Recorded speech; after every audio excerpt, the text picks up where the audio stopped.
1절부터 5절입니다. 여호수아 7장 1절부터 5절에 있는 말씀 우리 함께 같이 교독합니다. 이스라엘 자손들이 온전히 바친 물건으로 말미암아 범죄하였으니 이는 유다 지파 세라의 증손 삽디의 손자 갈미의 아들 아간이 온전히 바친 물건을 가졌음이라. 여호와께서 이스라엘 자손들에게 진노하시니라. 여호수아가 여리고에서 사람을 베델 동쪽 베다웬 곁에 있는 아이로 보내며 그들에게 말하여 이르되 올라가서 그 땅을 점탐하라 하매 그 사람들이 올라가서 아이를 점탐하고. 여호수아 7장 3절입니다. 여호수아에게로 돌아와 그에게 이르되 백성을 다 올라가게 하지 말고 이 3,000명만 올라가서 아이를 치게 하소서. 그들은 소수이니 모든 백성을 그리로 보내어 수고롭게 하지 마소서 하므로 백성 중 3,000명쯤 그리로 올라갔다가 아이 사람 앞에서 도망하니. 같이 합니다. 아이 사람이 그들을 36명쯤 쳐 죽이고 성문 앞에서부터 비스마림까지 쫓아가 내려가는 비탈에서 쳤으므로 백성의 마음이 녹아 물같이 된지라. 아멘. 오늘 주신 말씀을 통해서 실패가 은혜라라는 제목으로 같이 말씀을 나누며 은혜 받는 시간이 되었으면 합니다. 잠시 한번 기도하겠습니다. 하나님, 오늘 하나님의 말씀을 듣기를 원합니다. 영의 길을 열어주셔서 하나님의 말씀이 선포될 때에 우리 모두가 아멘으로 화답하게 하시고 주의 말씀이 우리에게 큰 은혜와 도전이 시간이 되게 하여 주옵소서. 예수님 이름으로 기도드리옵나이다. 아멘. 우리가 세상을 살아가다 보면 우리가 원하는 대로 되지 않을 때가 참 많습니다. 철저하게 준비하고 계획을 세웠지만은 우리가 계획한 대로 우리가 준비한 대로 일이 안 되어가지고 우리가 망하는 경우도 있고 실패하는 경우가 많이 있습니다. 특히 크리스찬들이 예수를 믿고 살아가는 믿음의 사람들이 우리가 계획을 세우고 믿음으로 시작은 했지만은 그 준비하는 과정과 그 일을 처리하는 과정 속에서 믿음 없이 행함으로 우리가 또 실패하게 됩니다. 그러면 어떻게 되죠? 굉장히 낙심하게 되고 좌절하게 되고 믿음이 갑자기 다운이 돼요. 그래서 믿음이 다운이 되니까 온전히 하나님을 바라보면서 하나님을 붙들면서 나가는 것이 아니라 그 실패 가운데 완전히 주저앉고 마는 거죠. 그래서 믿음의 사람들이 이 세상 살아가면서 늘 하나님께 영광 돌리며 감사하며 살아야 되는데 그렇게 살지 못할 때가 많이 있습니다. 오늘 이 본문의 말씀을 우리가 살펴보면서 우리의 삶의 현장에 한번 적용해 보면은 큰 은혜가 될 줄로 믿습니다. 여호수아는 여리고성을 어마어마한 그 거대한 여리고성을 이스라엘 민족과 함께 그 성을 정탐하기를 원했습니다. 그리고 정복하기를 원했어요. 모두가 안 된다고 모두가 불가능하다고 생각한 그 거대한 여리고성을 하나님이 함께 하시니까 요새와 같은 그 여리고성을 단숨에 정복하고 맙니다. 거기서 엄청난 재물도 포획하고 많은 것을 포획을 하게 되었어요. 그리고 그 백성들이 얼마나 들떠 있었겠습니까? 야, 우리가 별거 아닌 것 같은데 이 거대한 여리고성을 단숨에 정복했다고 들뜬 마음으로 신나 있었습니다. 그러고 나서 다시 여리고성을 정복하고 나서 아이성을 정복하기를 원합니다. 여리고성에 비해서 아이성은 아주 작은 성이었습니다. 그리고 정탐꾼을 보내서 아이성을 정탐하고 나니까 결론이 어떻게 나오냐, 2-3천 명만 보내서 치면은 그 아이성은 금방 넘어질 것이라고 생각을 한 거예요. 그래서 이스라엘 군사 3천 명을 보내게 됩니다. 3천 명을 보내서 아이성을 치는데 이게 자기들이 생각한 만큼 아이성이 정복이 되지 않습니다. 도리어 3천 명이 올라갔는데 36명이 쳐 죽고 맙니다. 그리고 후퇴해서 돌아옵니다. 그때 여호수아에게 하나님이 찾아와서 말씀하시는 거죠. 오늘 이 본문의 말씀이 그렇게 기록이 되어 있습니다. 하나님이 그 거대한 여리고성을 칠 때 함께 하시니까 한순간에 무너졌는데 이 작은 아이성 하나에 쩔쩔매는 거예요. 오늘 이 말씀을 통해서 왜 하나님께서 이스라엘 백성에게 승리하지 못하고 패망할 수 있게끔 놔두셨는가? 이 말씀을 통해서 우리가 몇 가지로 살펴보면서 현 시대를 살아가는 우리가 적용하면서 은혜 받는 시간이 되었으면 합니다. 실패는 하나님께서 우리를 멈추게 하는 신호인 것을 우리는 알아야 됩니다. 우리가 무엇을 계획하고 또 준비를 철저히 하고 시행했지만은 일이 안 될 때에 이건 하나님이 멈추게 하는 신호구나 라고 생각을 해야 합니다. 내 의지대로, 내 뜻대로 내가 가지고 있는 어떤 물질적인 것이 많기 때문에 능히 할 수 있어, 못할 것이 없어. 당연히 돼. 내 계산 방법과 내 겸응을 통해서 봤을 때는 그 일이 된다고 생각했는데 안 될 때에는 우리가 한번 멈춰봐야 됩니다. 하나님이 멈추게 하고 계시는 것이 아닌가? 하나님의 신호를 우리가 받아야 돼요. 오늘 이스라엘 백성들이 아이성을 칠 때에 왜 실패하게 되었습니까? 바로 자기들이 큰 여리고성을 정복하고 나니까 이 작은 10푼 아이성은 그냥 주구들이 알아서 쉽게 정복할 줄 알았던 거죠. 누가 빠져 있어요? 하나님이 빠져 있어요. 하나님이 빠져 있어요. 하나님이 함께하지 않는 아이성 전투에 그들은 철저히 여리고성보다 아주 작은 이 성을 쉽게 정복할 수 있었는데도 못한 거죠. 우리의 인생의 삶도 마찬가지인 것 같아요. 제가 이 본문의 말씀을 보니까 능력이 되고 재력도 되고 내가 이렇게 계산해서 분명히 쉽게 된 결과가 도출이 됐는데도 그 일을 시작하고 나서 보니까 안 되는 경우가 있다 이거예요. 그때는 잠시 멈춰야 됩니다. 하나님의 신호가 있는 것을 우리가 생각하면서 하나님 앞에 나가야 돼요. 그들은 아이성을 정복할 때 하나님을 찾지 않았어요. 기도하지 않았어요. 하나님을 붙들지 않았어요.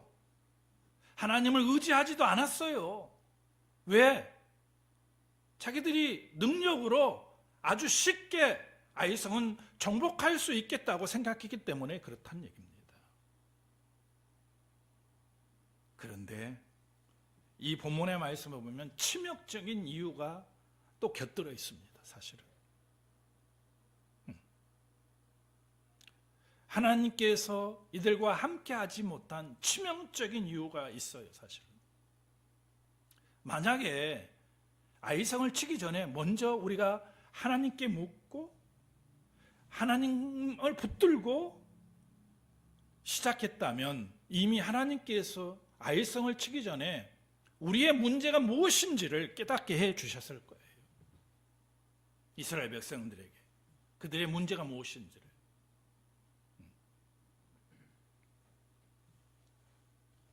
우리가 일을 추진할 때에 멈추지 아니하면 실패를 통해서 하나님께서는 우리를 멈추게 하신다는 사실을 우리가 한번 생각해 봐야 됩니다. 끝까지 자기 고집대로 멈추지 않고 계속 밀고 나가는 사람이 있어요. 그러면 자기의 재산도 다 탕진하게 되고 더 위험한 환경에 빠지게 되는 거예요. 그래서 우리는 예민해야 돼요. 작은 부분이라도 하나님의 음성을 듣고 하나님께서 왜 이렇게 내 삶에 이런 환경과 여건을 허락하셨는가를 생각해 보면서 하나님께 물어야 된다는 얘기입니다. 한 운전수가 있었습니다. 자기가 출근하기에 중년 신사가 운전대를 잡고 운전하고 회사를 가고 있었어요. 근데 그날따라 좀 늦었나 봐요. 늦어서 신호를 좀 무시하고 딱 신호를 무시하고 지나쳤는데 경찰관이 딱 숨어 있다가 이 신호 무시한 사람을 잡았어요. 아침에 출근 시간에 바쁜데 신호까지 또 걸리고 벌금도 내야 되고 이거 막 화가 치밀고 어쩔 줄 모르고 있는 거예요. 본인은. 근데 놀라운 것은 자기가 지나친 그 자리에 바로 신호를 무시하고 따라오던 뒤에 있는 차가 큰 사고가 나고 말았어요. 그 자리에서 직사하고 말았습니다. 이 사람이 깨달았어요. 나를 멈추게 했기 때문에 내가 그나마 살았다는 걸 아는 거죠. 경찰관이.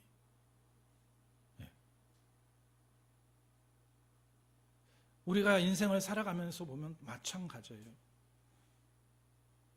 하나님이 어떤 일을 통해서 어떤 경험을 통해서 우리가 막 일을 추진해 나갈 때에 하나님이 멈추는 그 신호에 멈추지 아니하면 돌이킬 수 없는 악한 환경에 우리가 빠질 수 있습니다. 실패는 징벌이 아니라 생명을 살리는 은혜의 신호인 거예요. 우리가 예민하지 아니하면 하나님이 멈추는 신호를 보지 못합니다. 깨어있지 못하면. 하나님이 멈추는 신호를 우리에게 계속 했는데 무시하고 갈 때에는 대형 사고가 나고 생명을 잃을 수 있어요. 그 신호는 우리를 살리는 은혜의 신호라는 사실을 분명히 알아야 됩니다. 이스라엘 백성은 아이성을 치고 나서 얼마나 자기들이 무력하고 자기들이 별거 아닌 것을 분명히 깨달았다는 것이 깨달았을 겁니다. 하나님이 함께하지 않았다면 아이성을 여리고성을 정복할 수 없다는 것을 알았던 거죠. 이 작은 아이성 하나도 자기들 힘으로 못했기 때문에.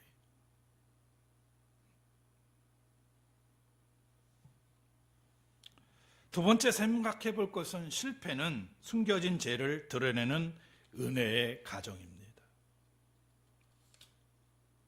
하나님께서 여호수아에게 말씀하십니다. 이스라엘이 범죄함으로 이스라엘과 함께하지 아니한 거예요. 그 범죄의 무엇입니까? 하나님의 것을 아간이 탈취해서 숨겼던 거예요. 한 사람이 범죄했는데 이스라엘 민족 전체가 그 수모를 겪는 거예요. 패배의 경험을 맛보게 하는 거예요. 왜? 여리고성을 정복하며 그것은 하나님의 것이라고 했는데 하나님의 것을 탈취한 거예요. 시넬산의 애투 한 벌과 은 203개과 금덩어리 하나를 아간이 탈취한 거예요. 제비를 뽑아서 툭툭툭 지나가자 아간이 잡힌 거죠.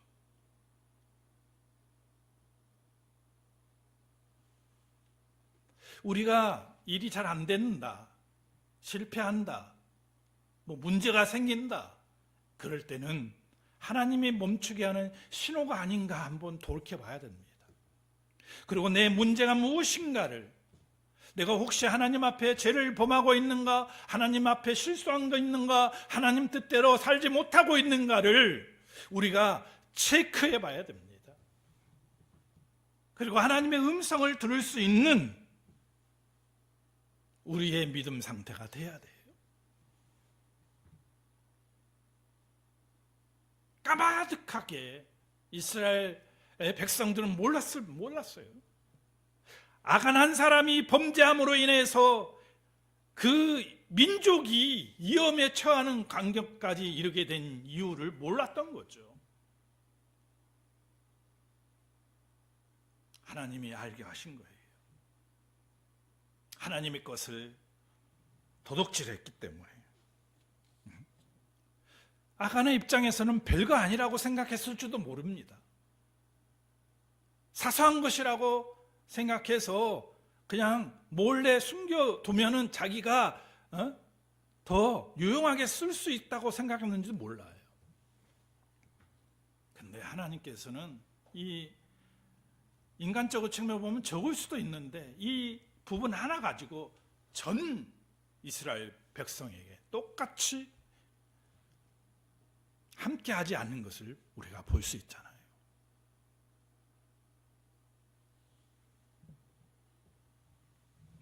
하나님께서 뭘 깨닫게 하시냐?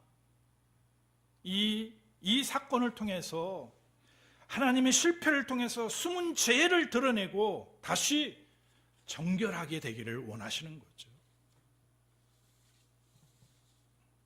어느 한 사람이 아니라 전체가, 이스라엘 백성 전체가 하나님을 의지하고 붙들고 하나님의 뜻에 순종해서 나아갈 때에 하나님이 역사하신 것을 우리가 알 수가 있습니다.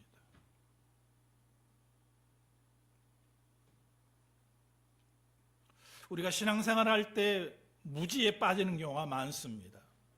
겉은 번지르해요. 근데 속은 썩어 있는 사람이 있어요. 어느 교회에서 주일날 물을 쓰려고 수돗물을 틀었는데 수돗물이 녹슨 물이 계속 나오는 거예요.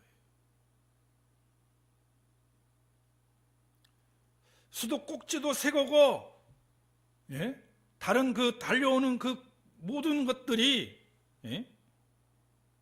다 깨끗하고 좋았는데 원인은 어디냐? 원인을 찾아보니까 그 배관을 타고 오는 그 쇠가 하도 오래돼가지고 땅속에 있는 쇠가 오래돼가지고 녹물이 나오는 거예요.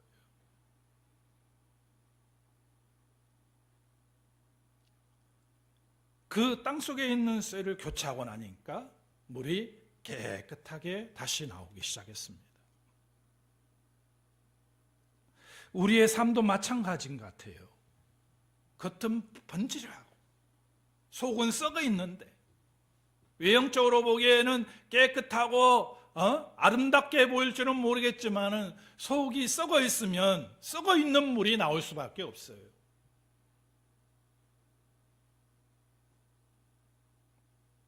썩어 있는 물을 통해서 사람이 먹고 살 수가 있습니까? 병이 나거나 탈이 날 수밖에 없죠.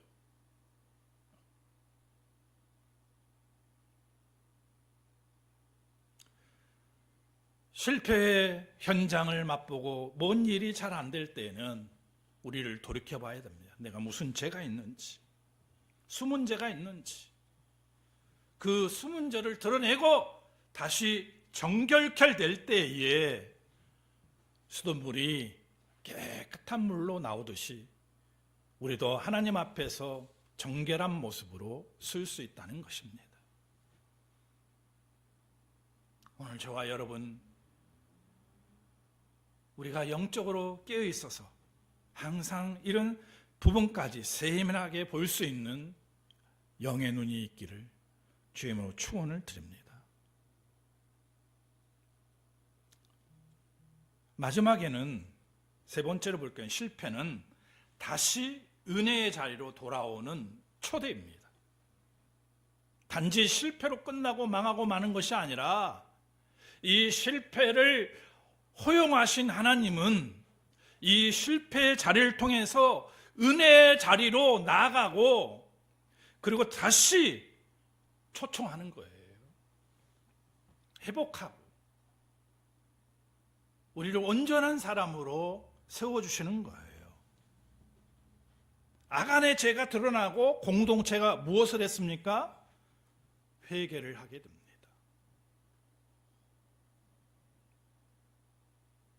아간의 죄가 드러나고 나서 회개를 해요. 이건 아간만 회개하면 되는 거 아니냐고 생각할 수 있는데 아니에요. 모든 이스라엘 백성들이 하나님 앞에 회개를 하게 됩니다. 우리가 엄밀히 봤을 때는 아간만 처리하고 아간만 문제가 되는 것이 아니냐고 생각할 수 있는데 이스라엘 민족이 다 하나님 앞에 회개하잖아요.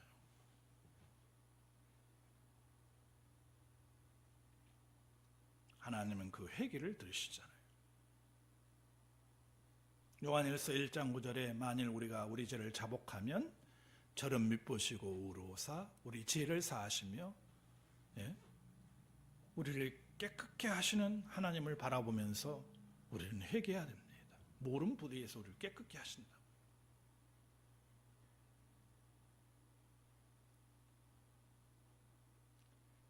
어떤 공동체 속에 있든지 간에 여러분 뭔 일이 안 되는, 나 때문에 일이 안 되고 있는가를 돌이켜봐야 된다는 거죠.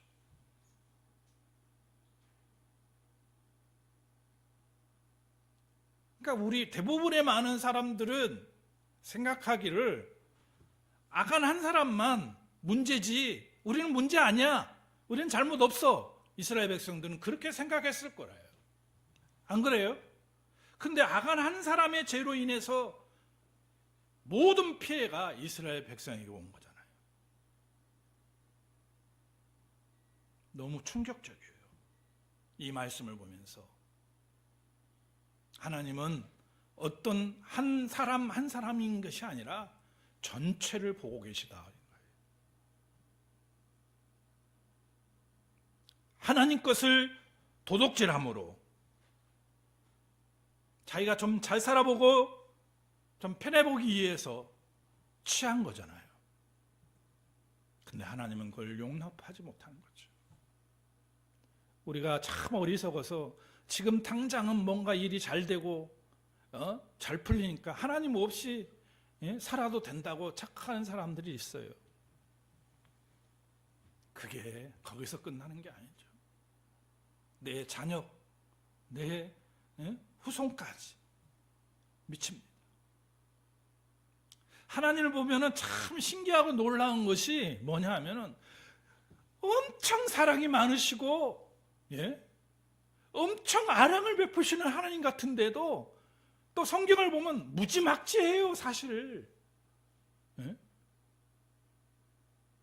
어떨 때는 참 무지막지한 하나님으로 우리 성경에 보면은 비춰집니다. 우리가 하나님의 사랑을 받고 있고 하나님이 우리를 은혜를 베푸니까 그 하나님이 너무 사랑스럽고 감격스러운데 반면에 하나님의 뜻에 합당하지 못할 때에는 무지막지합니다.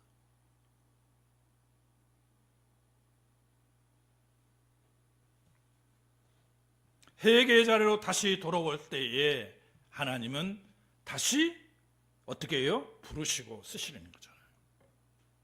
물론 우리가 살아가면서 예수 믿고 구원 받은 사람들이 잘못하며 실수한 일이 없겠습니까? 있어요. 회개의 자리로 빨리 나와야 돼요. 그럴 때 하나님께서는 다시 이스라엘 백성들을 아이성을 전투에서 완전히 승리하게 하시잖아요. 회개하니까.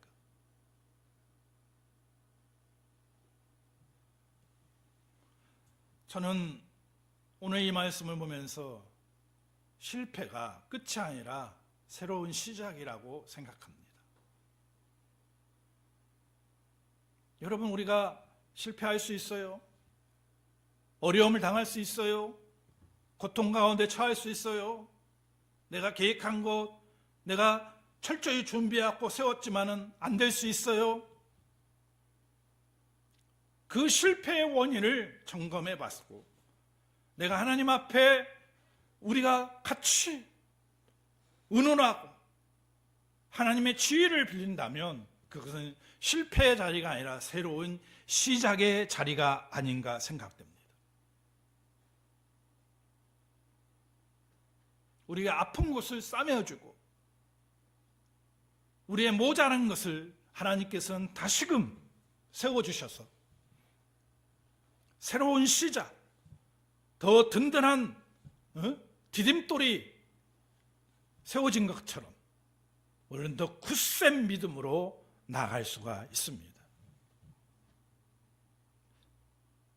오늘 저와 여러분이 이 믿음으로 실패의 현장, 낙심의 현장, 좌절의 현장, 또 어려움에 처한 현장에서 예민하게 영적으로 하나님을 바라보면서 하나님께서 왜 이런 환경과 이런 여건을 허락하셨는가를 살펴보면서 다시금 하나님을 의지하고 붙들며 믿음으로서는 저와 여러분이 되시기를 주의 이름으로 축원을 드립니다.